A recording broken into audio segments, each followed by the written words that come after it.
Olá pessoal, tudo bem com vocês? Meu nome é Alfredo Wang, sou diretor financeiro da Delor Global, sou também líder da sala de cura física e co-líder da sala de cura interior. E eu estou aqui hoje para compartilhar com vocês um pouco sobre o capítulo 5 do livro Espiritualidade Emocionalmente Saudável, com o tema de Retroceda para Avançar. O que o autor traz neste capítulo é praticamente uma reflexão sobre a nossa vida, de quem somos e o que somos. Tudo o que aconteceu na nossa vida até hoje, sob a influência da cultura e tradição da nossa família de origem. Tem um versículo que eu gosto muito, que está em Romanos 12, e que diz assim: Não se amoldem ao padrão deste mundo, mas transformem-se pela renovação da sua mente, para que sejam capazes de experimentar e comprovar a boa, agradável e a perfeita vontade de Deus. A pergunta é: como podemos ter uma renovação da mente se, após a nossa conversão em Cristo Jesus, continuarmos vivendo da mesma forma em que vivíamos antes? Se a nossa forma de pensar e de fazer não muda, então não haverá uma renovação da mente. E, consequentemente, não haverá uma transformação de vida. E não podemos, então, experimentar e comprovar a boa, agradável e perfeita vontade de Deus em nós. Não estou de forma alguma questionando sobre o poder transformador da autoridade e nem da soberania de Deus, mas creio que num relacionamento efetivo com o reino de Deus, ele faz o seu 50% nesse relacionamento e cabe a nós fazer o nosso dever de casa, que é fazer os outros 50% do relacionamento para ter esse relacionamento efetivo com Deus. E uma das coisas que cabe a nós fazer é nos livrar dos comportamentos e pensamentos doentios que foram passados de geração em geração na nossa família. O livro, nesse capítulo, ele nos ensina a identificar e romper com o poder e a influência do passado. Ele vem tratar do nosso passado, do nosso histórico familiar, da família em que nascemos, o lugar e o ambiente em que Deus escolheu para sermos criados e da forma como fomos criados. Os fatores externos e internos daquele ambiente nos deixam uma certa quantidade de bagagem emocional. Para algumas pessoas, essa bagagem foi leve, mas para outras foram pesadas. O que acontece é que, para algumas pessoas, elas estão tão acostumadas a andar com esse peso que não conseguem mais viver de outra forma. Não conseguem mais ou não sabem como deixar esse peso para Jesus. Só que a verdadeira espiritualidade nos liberta para vivermos alegremente no presente. E por isso que Jesus nos disse em João 8,32 que devemos conhecer a verdade, e essa verdade nos libertará. Nos libertar de que, afinal? Do que Jesus está falando? Ele está falando das mentiras do mundo, ele está falando dos pecados, dos hábitos pecaminosos, está falando dos padrões de pensamentos e comportamentos doentios que aprendemos com a nossa família biológica e que continuamos fazendo parceria com eles mesmo após de ingressar para a família de Jesus Cristo. Jesus também disse assim que quem ama seu pai ou a sua mãe mais do que a mim, essas pessoas não são dignos de mim. Mateus 10:37. Essa passagem nos faz entender que Jesus, ele requer que todos os seus seguidores e todos os seus discípulos abram a mão de algumas coisas. Precisamos renunciar então a algumas coisas do nosso passado para podermos seguir adiante com Jesus. O autor nos convida então a ir ao encontro com o passado, não para pegar de volta as coisas que deixamos para trás, mas sim para analisar se de fato realmente deixamos para trás. Muitas vezes existem determinados assuntos e situações que não queremos nem falar e nem lembrar, achando que esses assuntos já foram resolvidos e ficaram para trás bem enterrados em nossas memórias. Mas a verdade é que, inconscientemente, essas famílias ou padrões familiares fazem muito mais parte do nosso presente do que nós imaginamos. Quando Deus fala de família, ele se refere a toda a nossa família estendida em 3 a 4 gerações anteriores e posteriores. Isso significa que a sua família, no sentido bíblico, inclui todos os seus irmãos, tios, avós, bisavós e etc. As promessas de bênçãos e os castigos pelo pecado também retrocedem ou sucedem em 3 a 4 gerações. E isso impacta profundamente em quem somos hoje. Então, o que observamos é que certos padrões de comportamentos de uma geração quase sempre se repetem na geração seguinte, a não ser que essa mentalidade seja quebrada e abandonada. Podemos dar alguns exemplos desses padrões. O livro aqui ele cita em divórcio, alcoolismo, vícios, abuso sexual, casamento infeliz e gravidez fora do casamento. Esses são alguns exemplos que o livro traz, porém existem outros padrões que podemos observar no dia a dia, no nosso meio, ao nosso redor, como mentiras, são coisas que até a gente pratica. Adultério, traição, violência, brigas, maridos que subjugam suas mulheres usando força bruta, pais que são autoritários e que batem nos filhos, ou sexo fora do casamento, mães solteiras, entre tantos outros. Todos esses exemplos são padrões de comportamento que costuma se repetir de geração em geração. Infelizmente, não é possível apagarmos os efeitos negativos desses padrões do nosso passado, daquilo que já aconteceu. Mas o que podemos fazer é que essas coisas, esses padrões, não se repitam mais, não aconteçam mais no nosso futuro. Devemos quebrar então essa sequência de comportamentos e pensamentos destrutivos que não condizem com a cultura do reino, pelo nosso bem, pelo bem dos nossos filhos e também daqueles que estão ao nosso redor. Podemos sim restabelecer o futuro da nossa família a partir de nós mesmos, como os verdadeiros filhos de Deus. Deus tem um propósito e Ele também tem um futuro para nós, e que não se parece nada com os padrões de comportamentos da nossa família de origem. O nosso dever, o nosso passado, o nosso histórico familiar não podem mais profetizar sobre o nosso futuro. A Bíblia aqui ele apresenta um padrão familiar que é bem clássico para nós, que vamos usar como exemplo, que é a família do Abraão, Isaac, Jacó e José. A família de Abraão nessas 4 gerações. Vemos que as bênçãos e os pecados são hereditários nessa família. As bênçãos que Abraão recebeu pela sua obediência, pela sua fé, fidelidade a Deus, foram passadas de geração em geração. Deus recompensou a fé, a obediência do Abraão para a sua família. Porém, os padrões de pecado e destruição, como mentiras, favoritismos por filho, brigas, separação de família, casamento conturbado, também acompanha essa família de geração em geração, até chegar à geração de José, que ele resolveu então romper com isso. José ele disse não à traição quando se recusou a deitar com a mulher de Potifar. E ele disse não à separação de irmãos quando acolheu seus irmãos no Egito, mesmo sendo vendido como escravo por eles. José ele abraçou um novo padrão de comportamento da família de Deus, que é amar aos próximos como a si mesmo.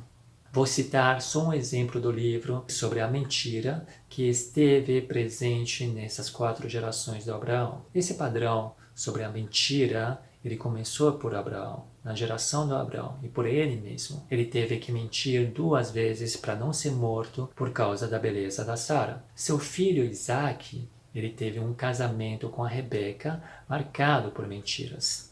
Seu neto Jacó era um grande mentiroso. Ele mentiu para o pai para roubar a bênção da primogenitura.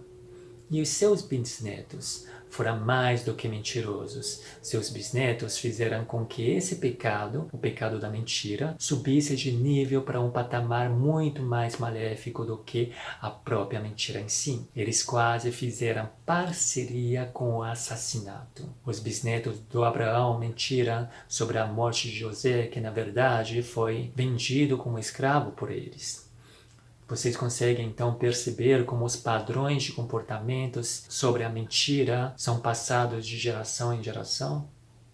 Existem algumas marcas de família que são impregnadas em nós. São estilos de vida, comportamentos, pensamentos e mentalidades que operam conscientemente ou inconscientemente nas nossas vidas, como se fosse uma espécie de mandamentos. O livro apresenta isso como os 10 mandamentos de sua família e divide em algumas áreas, como dinheiro, conflito, sexo, sofrimento e perda, exprimir raiva, família, relacionamentos, atitudes para culturas diferentes, sucesso e sentimentos e emoções. Eu vou pegar alguns exemplos, como a raiva e sentimentos, emoções, e vamos explanar um pouquinho sobre isso. De um lado, a gente podemos observar que existem famílias que não é permitido demonstrar certos sentimentos como a raiva, porque a raiva pode desestabilizar a harmonia familiar. Porém, por outro lado, temos a família que vivem brigando e discutindo o tempo todo e acham isso como algo normal. Na minha família, por exemplo, como venho de uma família oriental, não é permitido demonstrar qualquer tipo de emoções negativas, ou insatisfação, ou reclamação, porque é considerado como uma afronta aos meus pais e aos mais idosos.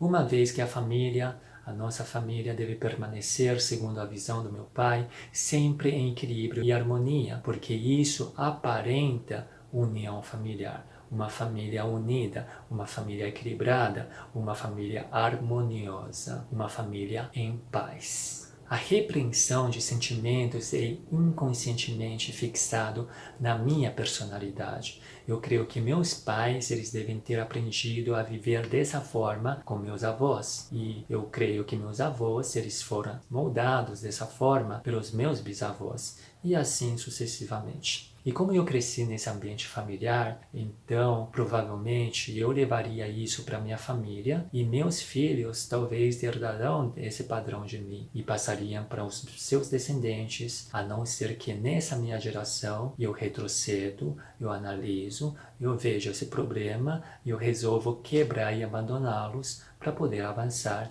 na família de Jesus. Devemos ser sinceros conosco, de querer enfrentar o nosso passado, enxergar os problemas e resolvê-los. Caso contrário, dificilmente chegaremos à maturidade, como o apóstolo Paulo, ele nos exorta em Hebreus 5 e em Hebreus 6, que diz assim que vocês, irmãos, vocês cristãos, estão precisando de leite e não de alimento sólido. Só que, por favor, deixem os seus ensinamentos, deixem os ensinamentos básicos de Cristo e, por favor, avance para a maturidade.